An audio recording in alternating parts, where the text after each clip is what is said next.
Video number 5, maybe. This one's going to be a 2-part video, so it's going to be a 5.5 after this one's. It's probably going to be a very short video, but it's going to explain the rest of, you'll see later in the video. That's it. Play segments of videos and saving that 72. That's it. Alright, so got the parts primered. This is the inside brake system, cable, arm, input, axle. It's wet. What am I doing here? Got the pan. I'm going to show off something with the pan. I think it's pretty cool to look at. And we'll go over to the drums and hub, axle, and then the back plate. So this is the outside, and this is how it would sit on the axle when it's on the truck. And you can really back up that because that shiny spot versus this oxidized spot. Let's get a closer look. And this is where the oil was sitting for the differential below the line. What the heck is this? And the moisture got trapped in there, being just open for a long time, not being used, not slinging oil anywhere. See how that's shiny? That's been shiny. And this has pitting in there. Pitting is this. This is known as pitting. It's where metal gets eaten up in the oxidation process. So there's little bitty holes in there. Where's a good representation of pitting? Anyway, I'll show you on the leaf springs over there. Oh, that's a good one. That metal is gone because of the oxidation process. I don't know exactly what causes that or why. Or I know why, but I can't tell you scientifically. We'll just walk over here instead of ending the video. You can see around here the pitting. I can't give you any more. That one on the pan was pretty good. Got the drums with the hubs. We knocked the studs in with the hydraulic press. Those studs took a lot of downward force. Painted the inside, or not painted. Put some tape on the inside and on the hub, because that's the sealing surface, and this is where the brakes are going to go. We don't want to gunk up the brakes with the paint, so we got them both. Put Loctite on the faces of the hub and the drums. Got the axle painted, or axle housing. I'm pretty sure I said axle a while ago. Left the grease on there since the grease would protect it, be fine. That's got all the stuff painted off. Should be assembling the axle today. Hopefully. Got our back plates. You can't see anything because I'm in the sun. Back plates. Wasp is gonna get me. And then the plates or brackets. Oh yeah, it is a wasp. Leave that sucker alone. It better leave me alone. It knows better. The plates. Plates is for the U-bolts to hold the springs to the axle. That's it. Hopefully I'll remember to make a video of the axle assembly or add some pictures. I'll probably add some pictures. That'll be way easier than adding a video and then explain after what I just done. Or we. Once again, I'm not really doing that much, but I am here. I'm helping. Anyway, we're gonna paint that pan lid actual thing. Just in the video now before I start embarrassing myself anymore. All right, that's it. We got the axle back together, which I probably should have showed the inside of the axle. Although it is just exactly the same as any other axle. But for documentation purposes, you know, classic. We have it rebuilt rebuilt. Repainted. We checked the bearings and made sure all the bearings were good, and then put everything back together. Cleaned it, put everything back together. I showed y'all the oil pan. We got that, and then we got the brakes done the other day. This is the rotor disc brake. No, these are not disc brakes. Drum brakes. That's what I was trying to find. I put buckets over them. Tried to start a video, and there's buckets on the brakes, so you couldn't see anything. So you got your adjuster down there. This will either go that way, and then you pull this out. Oops, you pull this out, and then you go the other way to adjust it. Which it pushes out the brakes and then pulls them in. However, there's the parking brake. You pull this and it pushes. I don't want to do it all because it'll push them out and then make them uneven. Yeah.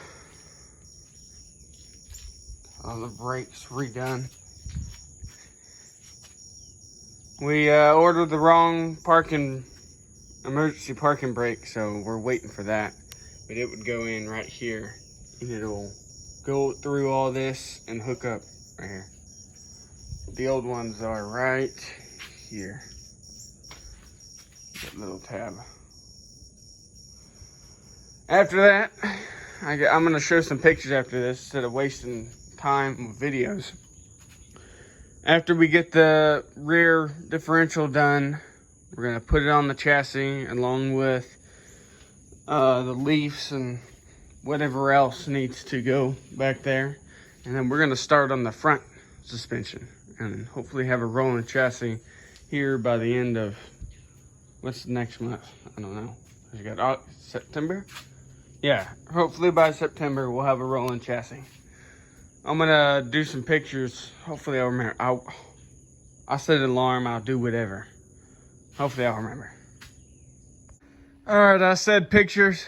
I know what I said. Yeah, I was just thinking about it a while ago.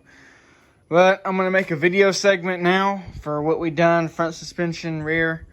And then I'm gonna make a part 2, which it's not that hard to watch another video. So part 2 is gonna be steering and the rest of the front suspension.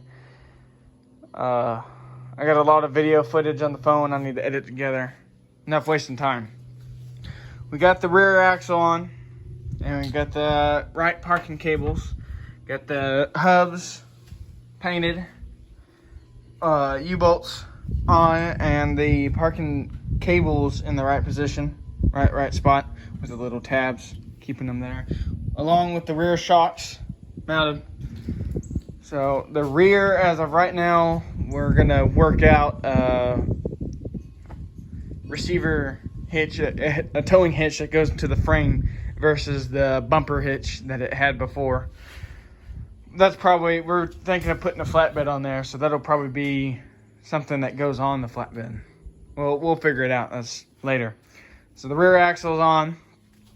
She turns. Probably need to put oil on there.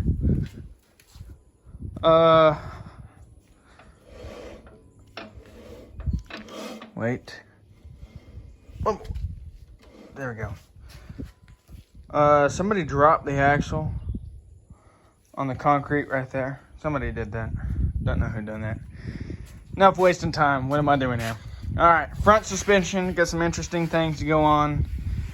Got the shocks, control arms, radius arms, also known as I-beams, with spindles and spindle assembly. We'll go over that. We'll have coil springs, and I'm pretty sure I already said shocks. So, along with this damage here from this engine cross member, that it was bent back from a mystery thing, and then previous owners cut it off. This would be what I figured to be the factory spring. And on this control arm, I know there's bolts here. This was riveted. This is the bracket for the shock. this was riveted on the control arm. This is control arm. We'll get to the spindles here in a little bit. Well, on this side, along with this bend in here, the coil spring is different. It's longer and thinner. We measured it. It's very small, but it's noticeable. On this side, this one was bolted on there. That one was riveted. This one was bolted. They're both bolted. Bolted. And what else did we figure out? Okay, so yeah, the coil springs and the bolts, which hints whatever happened here and here. This coil spring was replaced along with this bracket, rivets or something broke, so they bolted it back together and fixed it. So let's go over. This is what this coil spring looks like. It's not that big. Trying to give you a visualization. This is what this one looks like. That big. They probably look the same on the video, but they are definitely not the same. Alright, spindle assemblies. We greased everything up and we put everything together. So this is called a spindle. This is where the hub goes and the bearings. That'll be next video. We got a top and bottom grease zerk along with a kingpin, which is a pin, stick or shaft, whatever you want to call it, that goes all the way here. It's what it's rotating on, along with this spacer bearing possibly, and this bolt right here. There. So what this is, the shaft, the pin that's in here, it's like this. It has a little notch around in the middle of the pin, and that's where this bolt comes in. You push it in through the other side and then you bolt it, and it keeps the pin in one position while the spindle it moves around. I should have showed pictures of it. There's a bearing, a bushing in there, brass bushing. Should have showed pictures. I might still show pictures. And then as you see here, there's grease right here, and on the top of that, the grease zerks, you grease them, and the grease helps keep whatever moisture out, along with whatever seals and lubricates it. Don't have to use oil. This is for the steering rod. Steering goes through the control arm. You see on the other side too. And then the hubs would go on here, and then the tires. So there's that. I think I explained everything that we've done. We're really close to getting it on a rolling chassis. Its own rolling chassis. Hopefully this video won't be too long. I need a rag. Here we go. Part 2. I have no idea when it's going to be up, but it's going to be explaining the rest of the front suspension that we've done and the steering.